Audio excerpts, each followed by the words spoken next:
Hello ಸ್ನೇಹಿತರೆ, ಎಲ್ಲರಿಗೂ ನಮಸ್ಕಾರ. ಮತ್ತೊಂದು ಹೊಸ ವಿಡಿಯೋಗೆ ಸ್ವಾಗತ. SSC ಕಡೆಯಿಂದ ಸುಮಾರು 14,582ಕ್ಕೂ ಹೆಚ್ಚು ಹುದ್ದೆಗಳಿಗೆ ಅಧಿಸೂಚನೆಯನ್ನು ಹೊರಡಿಸಲಾಗಿದೆ. ಹೌದು, SSC ಕಡೆಯಿಂದ CGLE ಅಂತ ಏನು ಹೇಳ್ತೀವಿ, ಕಂಬೈನ್ಡ್ ಗ್ರಾಜ್ಯುಯೇಟ್ ಲೆವೆಲ್ ಎಕ್ಸಾಮಿನೇಷನ್, ಸುಮಾರು 14,000ಕ್ಕೂ ಹೆಚ್ಚು ಹುದ್ದೆಗಳಿಗೆ ವಿವಿಧ ಇಲಾಖೆಯಲ್ಲಿ ನೇಮಕಾತಿಯನ್ನು ಹೊರಡಿಸಲಾಗಿದೆ. ಸೊ ಬನ್ನಿ, ಈ ಒಂದು ವಿಡಿಯೋಲಿ ನಾವು ಯಾವ ಡಿಪಾರ್ಟ್ಮೆಂಟ್ಗಳಲ್ಲಿ ಎಷ್ಟೆಷ್ಟು ಹುದ್ದೆಗಳನ್ನ ನೇಮಕ ಮಾಡಲಾಗಿದೆ ಹಾಗೂ ವಿದ್ಯಾರ್ಥಿಗಳಿಗೆ ಅರ್ಜಿನ ಸಲ್ಲಿಸುವುದಕ್ಕೆ ಏನೆಲ್ಲ ಅರ್ಹತೆಗಳು ಬೇಕು, ಯಾರೆಲ್ಲ ವಿದ್ಯಾರ್ಥಿಗಳು ಅರ್ಜಿನ ಸಲ್ಲಿಸಬಹುದು, ಈ ಒಂದು ಹುದ್ದೆಯ ಬಗ್ಗೆ ಎಲ್ಲಾ ಮಾಹಿತಿಯನ್ನು ಈ ಒಂದು ವಿಡಿಯೋಲಿ ನೋಡೋಣ. ಓಕೆ, ವಿಡಿಯೋ ಶುರು ಮಾಡೋದಕ್ಕಿಂತ ಮುಂಚೆ ನೀವೇನಾದರೂ ನಮ್ಮ ಚಾನಲ್ಗೆ ಹೊಸದಾಗಿ ವಿಸಿಟ್ ಮಾಡ್ತಾ ಇದ್ರೆ ಈ ಕೂಡಲೇ ಚಾನಲ್ಗೆ ಸಬ್ಸ್ಕ್ರೈಬ್ ಆಗಿ ಹಾಗೂ ವಿಡಿಯೋಗೊಂದು ಲೈಕ್ ಮಾಡಿ. ಮತ್ತು ನಮ್ಮ ಟೆಲಿಗ್ರಾಮ್ ಚಾನಲ್ಗೆ ಏನಾದರೂ ಜಾಯ್ನ್ ಆಗಿಲ್ಲ ಅಂದ್ರೆ ಡಿಸ್ಕ್ರಿಪ್ಷನ್ಲಿ ಟೆಲಿಗ್ರಾಮ್ ಚಾನಲ್ ಲಿಂಕ್ ಇರುತ್ತೆ. ಆ ಒಂದು ಲಿಂಕ್ ಮೇಲೆ ನೀವು ಕ್ಲಿಕ್ ಮಾಡ್ಕೊಂಡ್ಬಿಟ್ಟು ಟೆಲಿಗ್ರಾಮ್ ಚಾನಲ್ಗೆ ಜಾಯ್ನ್ ಆಗಬೇಕಾಗುತ್ತೆ. ಓಕೆ, ಬನ್ನಿ ವಿಡಿಯೋನ ಶುರು ಮಾಡೋಣ. ಓಕೆ, ನಿಮ್ಗೆ ಈಗಾಗಲೇ ಗೊತ್ತಿರೋ ಹಾಗೆ ಸುಮಾರು 14,000ಕ್ಕೂ ಹೆಚ್ಚು ಹುದ್ದೆಗಳಿಗೆ ಅಧಿಸೂಚನೆಯನ್ನು ಹೊರಡಿಸಲಾಗಿದ್ದು, ಕಂಬೈನ್ಡ್ ಗ್ರಾಜ್ಯುಯೇಟ್ ಲೆವೆಲ್ ಎಕ್ಸಾಮಿನೇಷನ್ 2025 ಈ ಒಂದು SSC ಕಡೆಯಿಂದ ಬರುವಂತ ಹುದ್ದೆಗಳಿಗೆ ನೀವು ಅರ್ಜಿನ ಸಲ್ಲಿಸುವುದಕ್ಕೆ ಮೊದಲನೇದಾಗಿ ನೀವು ಯಾವೊಂದು ವೆಬ್ಸೈಟ್ ಅಲ್ಲಿ ಅರ್ಜಿನ ಸಲ್ಲಿಸುವುದು ಅಂತ ನೋಡೋದಾದ್ರೆ, ಇಲ್ಲಿ ಅಫಿಷಿಯಲ್ ವೆಬ್ಸೈಟ್ ಆದಂತ ssc.gov.in ನಲ್ಲಿ ನೀವು ಅರ್ಜಿನ ಸಲ್ಲಿಸಬೇಕಾಗುತ್ತೆ. ಸೊ ಈ ಒಂದು ಹುದ್ದೆಗೆ ನೀವು ಅಫಿಷಿಯಲ್ ವೆಬ್ಸೈಟ್ ಆದಂತ ssc.gov.in ನಲ್ಲಿ ಅರ್ಜಿನ ಸಲ್ಲಿಸಬೇಕಾಗುತ್ತೆ. ಈ ಒಂದು ವೆಬ್ಸೈಟ್ ಲಿಂಕ್ ಬಂದು ಡಿಸ್ಕ್ರಿಪ್ಷನ್ ಕೊಟ್ಟಿರ್ತೀನಿ. ಆ ಒಂದು ವೆಬ್ಸೈಟ್ಗೆ ವಿಸಿಟ್ ಮಾಡಿಬಿಟ್ಟು ನೀವು ಅಪ್ಲೈನ ಮಾಡಬಹುದು. ಓಕೆ, ಅದಾದ ನಂತರ ಅರ್ಜಿ ಸಲ್ಲಿಸುವ ದಿನಾಂಕವನ್ನು ನೋಡೋದಾದರೆ 9/6/2025 ಅರ್ಜಿ ಸಲ್ಲಿಸುವ ಪ್ರಾರಂಭದ ದಿನಾಂಕವಾಗಿರುತ್ತೆ ಹಾಗೂ 4/7/2025 ಕೊನೆಯ ದಿನಾಂಕ ಆಗಿರುತ್ತೆ. ನಿಮಗೆ ಅರ್ಜಿ ಸಲ್ಲಿಸುವುದಕ್ಕೆ 1 ತಿಂಗಳ ಕಾಲಾವಕಾಶ ಇರುತ್ತೆ. ಅದಾದ ನಂತರ ಫೀ ಪೇಮೆಂಟ್ಗೋಸ್ಕರ ನಿಮಗೆ 5/7/2025 ಒಂದು ದಿನ ಎಕ್ಸ್ಟ್ರಾ ಟೈಮ್ ನಿಮಗೆ ಫೀ ಪೇಮೆಂಟ್ ಮಾಡುವುದಕ್ಕೆ ಇರುತ್ತೆ. ಅದಾದ ನಂತರ ನೀವು ಅರ್ಜಿಯನ್ನು ಕರೆಕ್ಷನ್ ಅಥವಾ ಎಡಿಟ್ ಏನಾದರೂ ಮಾಡೋದಿದ್ರೆ ನಿಮಗೆ 2 ದಿನ ಹೆಚ್ಚು ಕಾಲಾವಕಾಶ ನೀಡಲಾಗುತ್ತೆ. 9/7/2025 11/7/2025 ನಿಮಗೆ ಅಪ್ಲಿಕೇಶನ್ ಅಲ್ಲಿ ನೀವು ಕರೆಕ್ಷನ್ ಅಥವಾ ಎಡಿಟ್ ನ ಮಾಡಬಹುದು. ಓಕೆ, ಅದಾದ ನಂತರ ಈ ಒಂದು ಹುದ್ದೆಗೆ ನಿಮಗೆ ಟೈರ್ 1 ಟೈರ್ 2 ಎಕ್ಸಾಮ್ ಅನ್ನ ಕಂಡಕ್ಟ್ ಮಾಡಲಾಗುತ್ತೆ. ಸೊ ಟೆಂಟೇಟಿವ್ ಸ್ಕೆಡ್ಯೂಲ್ ಎಕ್ಸಾಮ್ ಅನ್ನ ಕಂಡಕ್ಟ್ ಮಾಡಲಾಗುತ್ತೆ. ಟೈರ್ 1 ಹಾಗೂ ಟೈರ್ 2 ಅಲ್ಲಿ ಕಂಡಕ್ಟ್ ಮಾಡಲಾಗುತ್ತೆ. ಸೊ ಮುಂದೆ ನೋಡೋಣ ಎಕ್ಸಾಮ್ ಪ್ರೋಸೆಸ್ ಹೇಗಿರುತ್ತೆ ಅಂತ. ಓಕೆ, ನಮಗೆ ಟೈರ್ 1 ಎಕ್ಸಾಮ್ ಯಾವಾಗ ಇರುತ್ತೆ ಅಂತ ನೋಡೋದಾದ್ರೆ 13 ಆಗಸ್ಟರಿಂದ 30 ಆಗಸ್ಟರ ಒಳಗಡೆ ನಿಮಗೆ ಟೈರ್ 1 ಎಕ್ಸಾಮ್ ಅನ್ನು ಕಂಡಕ್ಟ್ ಮಾಡಲಾಗುತ್ತೆ. ಸೊ 13 ಆಗಸ್ಟ್ ಇಂದ 30 ಆಗಸ್ಟ್ ವರೆಗೂ ನಿಮಗೆ ಟೈರ್ 1 ಎಕ್ಸಾಮ್ ಅನ್ನ ಕಂಡಕ್ಟ್ ಮಾಡಲಾಗುತ್ತೆ. ಅದಾದ ನಂತರ ಟೈರ್ 2 ಎಕ್ಸಾಮ್ ಬಂದು ಡಿಸೆಂಬರ್ 25 ಒಳಗಡೆ ನಿಮಗೆ ಟೈರ್ 2 ಎಕ್ಸಾಮ್ ನ ಬಂದು ಕಂಡಕ್ಟ್ ಮಾಡ್ತಾರೆ. ಸೊ ಇವೆರಡು ಟೈರ್ 1 ಹಾಗೂ ಟೈರ್ 2 ಎಕ್ಸಾಮ್ ಬಂದು ಕಂಪ್ಯೂಟರ್ ಬೇಸ್ಡ್ ಎಕ್ಸಾಮ್ ಆಗಿರುತ್ತೆ. ಓಕೆ, ಆಗ್ಲೇ ಹೇಳಿರೋ ಹಾಗೆ ಹಲವಾರು ಡಿಪಾರ್ಟ್ಮೆಂಟ್ಗಳಿಂದ ಅರ್ಜಿಯನ್ನು ಆಹ್ವಾನಿಸಲಾಗಿದ್ದು, ಸೊ ಬೇರೆ ಬೇರೆ ಡಿಪಾರ್ಟ್ಮೆಂಟ್ಗಳಲ್ಲಿ ಗ್ರೂಪ್ ಬಿ ಹಾಗೂ ಗ್ರೂಪ್ ಸಿ ಹುದ್ದೆಗಳಿಗೆ ಅರ್ಜಿಯನ್ನು ಆಹ್ವಾನಿಸಲಾಗಿದ್ದು, ಸೊ ನಾವಿವಾಗ ಯಾವ್ಯಾವ ಡಿಪಾರ್ಟ್ಮೆಂಟ್ಗಳಲ್ಲಿ ಅರ್ಜಿ ಆಹ್ವಾನಿಸಲಾಗಿದೆ ಅಂತ ನೋಡೋಣ. ಓಕೆ, ನೀವು ಇವಾಗ ಸ್ಕ್ರೀನ್ ಮೇಲೆ ನೋಡ್ತಾ ಇದ್ರಲ್ಲ, ಹಲವಾರು ಡಿಪಾರ್ಟ್ಮೆಂಟ್ಗಳಿಂದ ಇಲ್ಲಿ ಅರ್ಜಿಯನ್ನು ಆಹ್ವಾನಿಸಲಾಗಿದೆ ಗ್ರೂಪ್ ಬಿ ವಿದ್ಯಾರ್ಥಿಗಳಿಗೂ ಹಾಗೂ ಗ್ರೂಪ್ ಸಿ ವಿದ್ಯಾರ್ಥಿಗಳಿಗೆ. ಓಕೆ, ಮೊದಲನೇದಾಗಿ ಗ್ರೂಪ್ ಬಿ ವಿದ್ಯಾರ್ಥಿಗಳಿಗೆ ಅವರ ಒಂದು ಏಜ್ ಲಿಮಿಟ್ ಅನ್ನು ನೋಡೋದಾದರೆ, ಸೊ ಕೆಲವೊಂದು ಡಿಪಾರ್ಟ್ಮೆಂಟ್ಗಳಲ್ಲಿ 20ರಿಂದ 30 ವರ್ಷದ ಒಳಗಿನ ವಿದ್ಯಾರ್ಥಿಗಳು ಈ ಒಂದು ಗ್ರೂಪ್ ಬಿ ಹುದ್ದೆಗೆ ಅರ್ಜಿಯನ್ನು ಸಲ್ಲಿಸಬಹುದು. ಓಕೆ, 20ರಿಂದ 30 ವರ್ಷದ ಒಳಗಿನ ವಿದ್ಯಾರ್ಥಿಗಳು ಈ ಒಂದು ಗ್ರೂಪ್ ಬಿ ಹುದ್ದೆಗೆ ಅರ್ಜಿಯನ್ನು ಸಲ್ಲಿಸಬಹುದು. ಇಲ್ಲಿ ಕೊಟ್ಟಿರುವಂತಹ ಡಿಪಾರ್ಟ್ಮೆಂಟ್ಗಳಲ್ಲಿ ಗ್ರೂಪ್ ಬಿ ಹುದ್ದೆಗಳಿಗೆ ಇಲ್ಲಿ ಕೆಲವು ಡಿಪಾರ್ಟ್ಮೆಂಟ್ಗಳಲ್ಲಿ 20ರಿಂದ 30 ವರ್ಷ ಇದೆ ಹಾಗೂ ಕೆಲವು ಡಿಪಾರ್ಟ್ಮೆಂಟ್ಗಳಲ್ಲಿ 18ರಿಂದ 30 ವರ್ಷ ಇದೆ. ಸೊ ನೋಡಿಕೊಂಡು ನೀವು ಅರ್ಜಿನ ಸಲ್ಲಿಸಬೇಕಾಗುತ್ತೆ. ಕೆಲವೊಂದು ಡಿಪಾರ್ಟ್ಮೆಂಟ್ಗಳಲ್ಲಿ 20ರಿಂದ 30 ವರ್ಷ ಇದೆ ಹಾಗೂ ಕೆಲವೊಂದು ಡಿಪಾರ್ಟ್ಮೆಂಟ್ಗಳಲ್ಲಿ 18ರಿಂದ 30 ವರ್ಷ ಇದೆ. ಒಂದ್ ವೇಳೆ ವಿದ್ಯಾರ್ಥಿಗಳು ಸೆಲೆಕ್ಟ್ ಆದರೆ ಆ ಒಂದು ವಿದ್ಯಾರ್ಥಿಗಳ ಸ್ಯಾಲರಿಯನ್ನು ನೋಡೋದಾದರೆ ಪೇ ಲೆವೆಲ್ 7 44,900 ರೂಪಾಯಿ ನಿಮಗೆ ವಿದ್ಯಾರ್ಥಿಗಳಿಗೆ ಸ್ಯಾಲರಿ ಆಗಿರುತ್ತೆ. ಪೇ ಲೆವೆಲ್ 7 ಅಲ್ಲಿ 44,900 ತನಕ ವಿದ್ಯಾರ್ಥಿಗಳಿಗೆ ಸ್ಯಾಲರಿ ಆಗಿರುತ್ತೆ. ಈ ಒಂದು ಗ್ರೂಪ್ ಬಿ ವಿದ್ಯಾರ್ಥಿಗಳು ಸೆಲೆಕ್ಟ್ ಆದರೆ 44,900 ತನಕ ಸ್ಯಾಲರಿ ಇರುತ್ತೆ. ಓಕೆ, ಅದಾದ ನಂತರ ಪೇ ಲೆವೆಲ್ 6 ಅಲ್ಲಿ 35,400 ವರೆಗೂ ನಿಮಗೆ ಸ್ಯಾಲರಿ ಇರುತ್ತೆ. ಹಾಗೂ ಪೇ ಲೆವೆಲ್ 5 ಅಲ್ಲಿ ಗ್ರೂಪ್ ಸಿ ವಿದ್ಯಾರ್ಥಿಗಳು ಸೆಲೆಕ್ಟ್ ಆದರೆ 29,200 ರೂಪಾಯಿ ವಿದ್ಯಾರ್ಥಿಗಳ ಸ್ಯಾಲರಿ ಆಗಿರುತ್ತೆ. ಒಂದ್ ವೇಳೆ ಗ್ರೂಪ್ ಸಿ ವಿದ್ಯಾರ್ಥಿಗಳು ಸೆಲೆಕ್ಟ್ ಆದರೆ ಪೇ ಲೆವೆಲ್ 5 ಅಲ್ಲಿ 29,200 ರೂಪಾಯಿ ಪೇಮೆಂಟ್ ಆಗಿರುತ್ತೆ. ಹಾಗೂ ಪೇ ಲೆವೆಲ್ 4ರಲ್ಲಿ ಗ್ರೂಪ್ ಸಿ ವಿದ್ಯಾರ್ಥಿಗಳಿಗೆ 25,500 ರೂಪಾಯಿ ಸ್ಯಾಲರಿ ಆಗಿರುತ್ತೆ. ಸೊ ಈ ಒಂದು ಚಾರ್ಟ್ ಅಲ್ಲಿ ಹಲವಾರು ಡಿಪಾರ್ಟ್ಮೆಂಟ್ಗಳ ಹುದ್ದೆಯನ್ನು ಮೆನ್ಷನ್ ಮಾಡಲಾಗಿದೆ. ಸೊ ನೀವು ನೋಡಿಕೊಂಡು ಅಪ್ಲೈನ ಮಾಡಬೇಕಾಗುತ್ತೆ.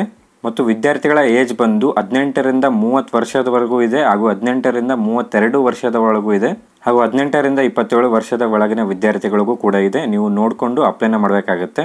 ಓಕೆ, ಅದಾದ ನಂತರ ಏಜ್ ರಿಲ್ಯಾಕ್ಸೇಷನ್ ಅನ್ನು ನೋಡೋದಾದ್ರೆ ಯಾವ್ಯಾವ ಕ್ಯಾಟಗರಿಯ ವಿದ್ಯಾರ್ಥಿಗಳಿಗೆ ಎಷ್ಟೆಷ್ಟು ಏಜ್ ರಿಲ್ಯಾಕ್ಸೇಷನ್ ಅಪ್ಲೈ ಆಗುತ್ತೆ ಅಂತ ನೋಡೋದಾದ್ರೆ, ಓಕೆ, ಮೊದಲನೇದಾಗಿ SC/ST ವಿದ್ಯಾರ್ಥಿಗಳಿಗೆ 5 ವರ್ಷದವರೆಗೂ ಏಜ್ ರಿಲ್ಯಾಕ್ಸೇಷನ್ ಅಪ್ಲೈ ಆಗುತ್ತೆ. ಅದಾದ ನಂತರ OBC ವಿದ್ಯಾರ್ಥಿಗಳಿಗೆ 3 ವರ್ಷದವರೆಗೂ ಏಜ್ ರಿಲ್ಯಾಕ್ಸೇಷನ್ ಬಂದು ಅಪ್ಲೈ ಆಗುತ್ತೆ. ಅದಾದ ನಂತರ ಡಿಸಬಿಲಿಟಿ ಇರುವಂಥ ವಿದ್ಯಾರ್ಥಿಗಳಿಗೆ 10 ವರ್ಷದವರೆಗೆ ಏಜ್ ರಿಲ್ಯಾಕ್ಸೇಷನ್ ಬಂದು ಅಪ್ಲೈ ಆಗುತ್ತೆ. ಅನ್ರಿಸರ್ವ್ಡ್ ಜನರಲ್ ಕ್ಯಾಟಗರಿಯ ವಿದ್ಯಾರ್ಥಿಗಳಿಗೆ 10 ವರ್ಷದವರೆಗೆ ಏಜ್ ರಿಲ್ಯಾಕ್ಸೇಷನ್ ಬಂದು ಅಪ್ಲೈ ಆಗುತ್ತೆ. ಅದಾದ ನಂತರ OBC ಡಿಸಬಿಲಿಟಿ ವಿದ್ಯಾರ್ಥಿಗಳಿಗೆ 13 ವರ್ಷದವರೆಗೆ ಏಜ್ ರಿಲ್ಯಾಕ್ಸೇಷನ್ ಬಂದು ಅಪ್ಲೈ ಆಗುತ್ತೆ. ಹಾಗೂ SC/ST ಡಿಸಬಿಲಿಟಿ ವಿದ್ಯಾರ್ಥಿಗಳಿಗೆ 15 ವರ್ಷದವರೆಗೆ ಏಜ್ ರಿಲ್ಯಾಕ್ಸೇಷನ್ ಬಂದು ಅಪ್ಲೈ ಆಗುತ್ತೆ. ಹಾಗೂ ಎಕ್ಸ್ ಸರ್ವಿಸ್ ಮೆನ್ ಯಾರಾದರೂ ಇದ್ದರೆ ಎಷ್ಟು ವರ್ಷ ಸರ್ವಿಸಸ್ ಮಾಡಿದರೆ ಅಷ್ಟು ವರ್ಷ ಇಲ್ಲಿ ಏಜ್ ರಿಲ್ಯಾಕ್ಸೇಷನ್ ಬಂದು ಅಪ್ಲೈ ಆಗುತ್ತೆ. ಓಕೆ, ಅದಾದ ನಂತರ ಯಾರೆಲ್ಲ ವಿದ್ಯಾರ್ಥಿಗಳು ಜೂನಿಯರ್ ಸ್ಟ್ಯಾಟಿಸ್ಟಿಕಲ್ ಆಫೀಸರ್ ಹುದ್ದೆಗೆ ಅರ್ಜಿಯನ್ನು ಸಲ್ಲಿಸಬೇಕು ಅಂದ್ಕೊಂಡಿದ್ದಾರೆ ಅಂಥ ಒಂದು ವಿದ್ಯಾರ್ಥಿಗಳ ಕ್ವಾಲಿಫಿಕೇಷನ್ ಬಂದು ಎನಿ ಡಿಗ್ರಿ ಆಗಿರಬೇಕಾಗುತ್ತೆ. ನೀವು ಯಾವುದಾದ್ರೂ ಡಿಗ್ರಿನ ಪಾಸ್ ಆಗಿದ್ರೆ ಸಾಕು. ಮತ್ತು ಅವರ ಒಂದು 12th ಸ್ಟ್ಯಾಂಡರ್ಡಲ್ಲಿ ಆ ಒಂದು ವಿದ್ಯಾರ್ಥಿಗಳು ಮ್ಯಾಥಮೆಟಿಕ್ಸ್ ಸಬ್ಜೆಕ್ಟ್ನ ಸ್ಟಡಿ ಮಾಡಿರಬೇಕಾಗುತ್ತೆ. ಹಾಗೂ PUCಯಲ್ಲಿ 60% ಪರ್ಸೆಂಟೇಜ್ನ ಪಡೆದಿರಬೇಕಾಗುತ್ತೆ. ಯಾರೆಲ್ಲ ವಿದ್ಯಾರ್ಥಿಗಳು ಜೂನಿಯರ್ ಸ್ಟ್ಯಾಟಿಸ್ಟಿಕಲ್ ಆಫೀಸರ್ ಹುದ್ದೆಗೆ ಅರ್ಜಿಯನ್ನು ಸಲ್ಲಿಸ್ತಾ ಇದ್ದೀರಾ ಅಂಥ ಒಂದು ವಿದ್ಯಾರ್ಥಿಗಳು ಯಾವುದಾದ್ರೂ ಒಂದು ಡಿಗ್ರಿನ ಪಾಸ್ ಆಗಿ ಅವರ ಒಂದು PUCಯಲ್ಲಿ ಮ್ಯಾಥಮೆಟಿಕ್ಸ್ ಸಬ್ಜೆಕ್ಟನ್ನು ಸ್ಟಡಿ ಮಾಡಿದ್ದು ಅವರ ಒಂದು PUC ರಿಸಲ್ಟ್ ಬಂದು 60% ಆಗಿರಬೇಕಾಗುತ್ತೆ. ಸೊ ಸೈನ್ಸ್ ಸ್ಟೂಡೆಂಟ್ಸ್ ಈ ಒಂದು ಹುದ್ದೆಗೆ ಅರ್ಹರಾಗಿರುತ್ತಾರೆ. ಅಥವಾ ಬ್ಯಾಚುಲರ್ಸ್ ಡಿಗ್ರಿಯಲ್ಲಿ ಸ್ಟ್ಯಾಟಿಸ್ಟಿಕ್ಸ್ ಈ ಒಂದು ಸಬ್ಜೆಕ್ಟನ್ನು ನೀವು ಪಾಸ್ ಆಗಿರಬೇಕಾಗುತ್ತೆ. ನಿಮ್ಮ ಒಂದು ಡಿಗ್ರಿ ಲೆವೆಲಲ್ಲಿ ಸ್ಟ್ಯಾಟಿಸ್ಟಿಕ್ಸ್ ಸಬ್ಜೆಕ್ಟನ್ನು ನೀವು ಸ್ಟಡಿ ಮಾಡಿರಬೇಕಾಗುತ್ತೆ. ಓಕೆ, ಅದಾದ ನಂತರ ಸ್ಟ್ಯಾಟಿಸ್ಟಿಕಲ್ ಇನ್ವೆಸ್ಟಿಗೇಟರ್ ಗ್ರೇಡ್ 2 ಹುದ್ದೆಗೆ ಯಾರೆಲ್ಲ ವಿದ್ಯಾರ್ಥಿಗಳು ಅರ್ಜಿಯನ್ನು ಸಲ್ಲಿಸ್ತಾ ಇದ್ದಾರೆ ಅಂಥ ಒಂದು ವಿದ್ಯಾರ್ಥಿಗಳ ಕ್ವಾಲಿಫಿಕೇಷನ್ ಬಂದು ನಿಮ್ಮ ಒಂದು ಬ್ಯಾಚುಲರ್ ಡಿಗ್ರಿಯಲ್ಲಿ ಲೆವೆಲ್ 1, ಪಾರ್ಟ್ 1, ಪಾರ್ಟ್ 2, ಪಾರ್ಟ್ 3ಯಲ್ಲಿ ಸ್ಟ್ಯಾಟಿಸ್ಟಿಕ್ಸ್ ಸಬ್ಜೆಕ್ಟನ್ನು ನೀವು ಸ್ಟಡಿ ಮಾಡಿರಬೇಕಾಗುತ್ತೆ. ಅಥವಾ ನಿಮ್ಮ ಡಿಗ್ರಿಯಲ್ಲಿ ಎಲ್ಲ ಸೆಮಿಸ್ಟರ್ನ ನೀವು ಸ್ಟ್ಯಾಟಿಸ್ಟಿಕ್ಸ್ ಸಬ್ಜೆಕ್ಟನ್ನು ಸ್ಟಡಿ ಮಾಡಿರಬೇಕಾಗುತ್ತೆ. ಯಾರೆಲ್ಲ ವಿದ್ಯಾರ್ಥಿಗಳು ಸ್ಟ್ಯಾಟಿಸ್ಟಿಕಲ್ ಇನ್ವೆಸ್ಟಿಗೇಟರ್ ಗ್ರೇಡ್ 2 ಹುದ್ದೆಗೆ ಅರ್ಜಿಯನ್ನು ಸಲ್ಲಿಸ್ತಾ ಇದ್ದಾರೆ ಅಂಥ ಒಂದು ವಿದ್ಯಾರ್ಥಿಗಳು ನಿಮ್ಮ ಒಂದು ಡಿಗ್ರಿಯಲ್ಲಿ ಸ್ಟ್ಯಾಟಿಸ್ಟಿಕ್ಸ್ ಸಬ್ಜೆಕ್ಟ್ ಎಲ್ಲ ಒಂದು ಸೆಮಿಸ್ಟರಲ್ಲಿ ಸ್ಟ್ಯಾಟಿಸ್ಟಿಕ್ಸ್ ಸಬ್ಜೆಕ್ಟನ್ನು ಸ್ಟಡಿ ಮಾಡಿರಬೇಕಾಗುತ್ತೆ. ಅದಾದ ನಂತರ ಇವೆರಡು ಹುದ್ದೆಗಳ ಹೊರತುಪಡಿಸಿ ಉಳಿದ ಎಲ್ಲ ಹುದ್ದೆಗಳಿಗೆ ಅರ್ಜಿ ಸಲ್ಲಿಸ್ತಾ ಇರುವಂಥ ವಿದ್ಯಾರ್ಥಿಗಳು ನಿಮ್ಮ ಒಂದು ಕಾಮನ್ ಡಿಗ್ರಿಯನ್ನು ಪಾಸ್ ಆಗಿದ್ರೆ ಸಾಕು. ಬರೀ ನಿಮ್ಮ ಒಂದು ಡಿಗ್ರಿನ ಕಂಪ್ಲೀಟ್ ಮಾಡಿದರೆ ಸಾಕು. ಇವೆರಡನ್ನು ಹೊರತುಪಡಿಸಿ ಉಳಿದ ಎಲ್ಲ ಹುದ್ದೆಗೆ ಅರ್ಜಿ ಸಲ್ಲಿಸುವುದಕ್ಕೆ ನೀವು ಎಲಿಜಿಬಲ್ ಇರ್ತೀರ. ಇವೆರಡು ಹುದ್ದೆಗಳ ಹೊರತುಪಡಿಸಿ ಉಳಿದ ಎಲ್ಲ ಹುದ್ದೆಗಳಿಗೆ ಓನ್ಲಿ ನೀವು ಡಿಗ್ರಿಯನ್ನು ಕಂಪ್ಲೀಟ್ ಮಾಡಿರಬೇಕಾಗುತ್ತೆ. ಓಕೆ, ಅದಾದ ನಂತರ ಕರ್ನಾಟಕದಲ್ಲಿ ಎಕ್ಸಾಮ್ ಸೆಂಟರ್ಗಳನ್ನು ನೋಡೋದಾದರೆ ಮೊದಲನೇದಾಗಿ ಬೆಳಗಾವಿ, ಬೆಂಗಳೂರು, ಹುಬ್ಬಳ್ಳಿ, ಕಲಬುರಗಿ, ಮಂಗಳೂರು, ಮೈಸೂರು, ಶಿವಮೊಗ್ಗ, ಉಡುಪಿ ನಿಮ್ಮ ಎಕ್ಸಾಮ್ ಸೆಂಟರ್ಗಳ ಪ್ಲೇಸ್ಗಳನ್ನು ಇಲ್ಲಿ ಮೆನ್ಷನ್ ಮಾಡಿದ್ದಾರೆ. ಕರ್ನಾಟಕದಲ್ಲಿ ಇವುಗಳು ಎಕ್ಸಾಮ್ ಸೆಂಟರ್ ಆಗಿರುತ್ತೆ. ಓಕೆ, ಅದಾದ ನಂತರ ಟೈರ್ 1 ಎಕ್ಸಾಮಿನೇಷನ್ ಯಾವ ರೀತಿ ಇರುತ್ತೆ ಹಾಗೂ ಯಾವೆಲ್ಲ ಸಬ್ಜೆಕ್ಟ್ಗಳನ್ನ ಕೇಳ್ತಾರೆ ಅಂತ ನೋಡೋದಾದರೆ ಓಕೆ, ಮೊದಲನೇದಾಗಿ ಜನರಲ್ ಇಂಟೆಲಿಜೆನ್ಸ್ ಹಾಗೂ ಜನರಲ್ ಅವೇರ್ನೆಸ್ ಹಾಗೂ ಕ್ವಾಂಟಿಟೇಟಿವ್ ಆಪ್ಟಿಟ್ಯೂಡ್ ಹಾಗೂ ಇಂಗ್ಲೀಷ್ ಕಾಂಪ್ರೆನ್ಸೇಷನ್ ಈ ಒಂದು ಎಕ್ಸಾಮ್ ಬಂದು ನಿಮಗೆ 200 ಅಂಕಗಳ ಎಕ್ಸಾಮ್ ಆಗಿರುತ್ತೆ. ಓಕೆ, 200 ನಂಬರ್ ಆಫ್ ಕ್ವಶನ್ಸ್ ಆಗಿರುತ್ತೆ ಹಾಗೂ ಮ್ಯಾಕ್ಸಿಮಮ್ ಮಾರ್ಕ್ಸ್ ಬಂದು 200 ಇರುತ್ತೆ. ಹಾಗೂ ಎಕ್ಸಾಮ್ ಟೈಮ್ ಬಂದು 1 ಅವರ್ ಆಗಿರುತ್ತೆ. ಸೊ ಟೈರ್ 1 ಎಕ್ಸಾಮ್ ಬಂದು 200 ಮಾರ್ಕ್ಸ್ ಎಕ್ಸಾಮ್ ಆಗಿರುತ್ತೆ. ಈ ಒಂದು PDF ನಮ್ಮ ಟೆಲಿಗ್ರಾಮಲ್ಲಿದೆ. ನಮ್ಮ ಟೆಲಿಗ್ರಾಮ್ಗೆ ಜಾಯ್ನ್ ಆದರೆ ನೀವು ಈ ಒಂದು PDF ನೀವು ಕಂಪ್ಲೀಟ್ ಆಗಿ ನೋಡಬಹುದು. ಓಕೆ, ಈ ಒಂದು ಕ್ವಶನ್ಗಳು ಟೈರ್ 1ನಲ್ಲಿ ಬರುವಂಥ ಕ್ವಶನ್ಗಳು ಏನಿದೆ ಅಲ್ಲ ಈ ಒಂದು ಕ್ವಶನ್ಗಳು ಬಂದು ನಿಮಗೆ ಅಬ್ಜೆಕ್ಟಿವ್ ಟೈಪ್ ಕ್ವಶನ್ ಆಗಿರುತ್ತೆ. ಮಲ್ಟಿಪಲ್ ಚಾಯ್ಸ್ ಕ್ವಶನ್ಸ್ ಆಗಿರುತ್ತೆ. ಹಾಗೂ ಇಂಗ್ಲೀಷ್ ಆ್ಯಂಡ್ ಹಿಂದಿಯಲ್ಲಿ ಕ್ವಶನ್ ಪೇಪರ್ ಇರುತ್ತೆ. ನಿಮಗೆ ಕನ್ನಡ ಲ್ಯಾಂಗ್ವೇಜಲ್ಲಿ ಕ್ವಶನ್ ಪೇಪರ್ ಇರಲ್ಲ. ಕೇವಲ ನಿಮಗೆ ಇಂಗ್ಲೀಷ್ ಆ್ಯಂಡ್ ಹಿಂದಿಯಲ್ಲಿ ಕ್ವಶನ್ ಪೇಪರ್ ಇರುತ್ತೆ. So tyre 1 objective type question paper ಆಗಿರುತ್ತೆ. ಮಲ್ಟಿಪಲ್ ಚಾಯ್ಸ್ನ ನೀವು ಸೆಲೆಕ್ಟ್ ಮಾಡಬೇಕಾಗುತ್ತೆ. ಅದಾದ ನಂತರ ನಿಮಗೆ ನೆಗೆಟಿವ್ ಮಾರ್ಕಿಂಗ್ ಕೂಡ ಇರುತ್ತೆ. ಪ್ರತಿ ತಪ್ಪಾದ ಉತ್ತರಗಳಿಗೆ ನಿಮಗೆ 0.50 ಮಾರ್ಕ್ಸನ್ನು ಮೈನಸ್ ಮಾಡ್ತಾರೆ. ಪ್ರತಿ ತಪ್ಪಾದ ಉತ್ತರಗಳಿಗೆ ಅರ್ಧ ಮಾರ್ಕ್ಸನ್ನು ಮೈನಸ್ ಮಾಡ್ತಾರೆ. ಓಕೆ, ಅದಾದ ನಂತರ ಟೈರ್ 2 ಎಕ್ಸಾಮಿನೇಷನ್ ಬಂದು ಸೆಷನ್ 1 ಹಾಗೂ ಸೆಷನ್ 2 ಅಲ್ಲಿ ನಡೀತಾ ಇದ್ದು ಸೆಷನ್ 1 ಪೇಪರ್ ಬಂದು 2 ಗಂಟೆ 15 ನಿಮಿಷದವರೆಗೆ ಟೈಮ್ ಇರುತ್ತೆ.